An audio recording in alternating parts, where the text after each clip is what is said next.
Welcome to my channel திரள். இது Sashti series டே 4. இன்றைக்கி நம்ம ஒரு டிஷ்யூ சாரீ தான் நம்ம ப்ரீப்ளீட் பண்ணி பார்க்க போகிறோம். நம்ம ப்ரீப்ளீட்டிங் பண்ணும்போது ரொம்ப முக்கியமான விஷயம் வந்து சேஃப்டி பின் தான். நம்ம வாங்குகிற சேஃப்டி பின் குவாலிட்டியாக இருக்கணும். அப்போ தான் நமக்கு சாரீ எந்த டேமேஜும் ஆகாமல் இருக்கும். இந்த மாதிரி சாரியில் ப்ளீட்டிங்லாம் ஈஸியாக எடுத்துட முடியும். ஆனால் அது வந்து பாடியில் கரெக்டாக ஃபிட்டாக நிற்காது. கொஞ்சம் தூக்கிட்டு இருக்க மாதிரி இருக்கும். நம்ம ப்ரீப்ளீட் பண்ணி கட்டும்போது பார்க்குறதுக்கு ரொம்ப அழகாக இருக்கும் இந்த சாரீ. இப்போ நம்ம வீடியோக்குள்ளே போகலாம். நம்ம பல்லு போர்ஷன் வந்து ப்ளீட் பண்ணி அயன் பண்ணிக்கலாம்.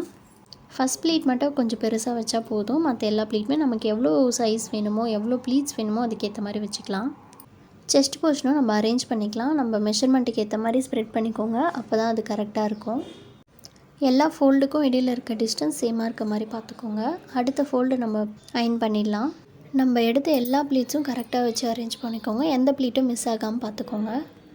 அயன் பண்ணி முடிச்சாச்சு. இப்போ நம்ம வந்து ஃப்ளஃபி ப்ளீட்ஸ் தான் செட் பண்ண போகிறோம். ஃப்ளஃபி ப்ளீட்ஸ்க்கு முக்கியமான விஷயமே வந்து நல்லா சாரீ அயன் பண்ணிக்கணும். சாரியோட பேக் சைடில் திருப்பி போட்டு நல்லா அயன் பண்ணி எடுத்துக்கணும். அப்போ தான் நமக்கு ப்ளீட்ஸ் வந்து நல்லா ஃப்ளஃபியாக கிடைக்கும். நான் வந்து ஸ்ப்ரே இல்லாமல் சொல்கிறேன். கொஞ்சம் கொஞ்சமாக நம்ம போட்டு நல்லா அயன் பண்ணிக்கலாம். பார்டர் போர்ஷனும் மேலே இருக்க பாதி சாரீ வரைக்கும் நம்ம நல்லா அயன் பண்ணிக்கலாம். மேலே அயன் பண்ணலனாலும் பரவாயில்ல. ஏன்னா நம்ம மேலே வந்து ப்ளீட்ஸ் தான் அரேஞ்ச் பண்ணி வைப்போம். கீழே மட்டும் நல்லா அயன் பண்ணி எடுத்துக்கோங்க. இப்போ நம்ம சென்டர் ப்ளீட்ஸ் அரேஞ்ச் பண்ணுறதை பற்றி பார்க்கலாம். நம்ம அரேஞ்ச் பண்ணும்போது சாரீ மேலே கீழேன்னு மூவ் ஆகக்கூடாது. கரெக்டாக வச்சு அரேஞ்ச் பண்ணிக்கோங்க. எல்லா ப்ளீட்ஸையும் ஸ்ப்ரெட் பண்ணி அரேஞ்ச் பண்ணிக்கோங்க. எல்லா ப்ளீட்ஸையும் ஈக்குவலாக ஸ்பேஸ் விட்டு அரேஞ்ச் பண்ணிக்கோங்க. ஸ்ப்ரெட்டிங் வந்து கொஞ்சமாக இருந்தால் போதும். ஸ்ப்ரெட்டிங் ஏன் பண்ணுறோன்னா நமக்கு டக்கின் பண்ணும்போது நல்லா ஃபிட்டாக இருக்கும். அதுக்காக தான். இங்கே பின்னிங் முடித்ததுக்கப்புறமா ஒரு 7 to 10 inches கேப்பில் மறுபடியும் நம்ம ப்ளீட்ஸ் எல்லாம் எடுத்து அரேஞ்ச் பண்ணி அழகாக பின் போட்டுக்கலாம். இது எதுக்காகனா நம்ம டக்கின் பண்ண பிறகு கீழே வந்து நம்ம ஒரு பின் போடுவோம். அதுக்காக தான். ஃப்ளஃபி ப்ளீட்ஸ் செட் பண்ணுறதை வந்து சஷ்டி சீரீஸ் டே 2ல் நான் கிளியராக சொல்லியிருக்கேன். போய் செக் பண்ணி பாருங்கள்.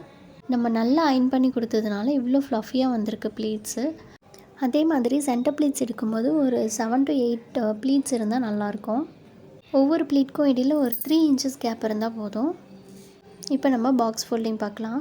எப்பயும் போல் பேக் சைடு இருக்க போர்ஷன் எடுத்து ஃப்ரண்ட்டில் போட்டுட்டு நம்மளோட செஸ்ட் போர்ஷன் எடுத்து மேலே வச்சுட்டு நம்ம பாக்ஸ் ஃபோல்டிங் பண்ணிடலாம்.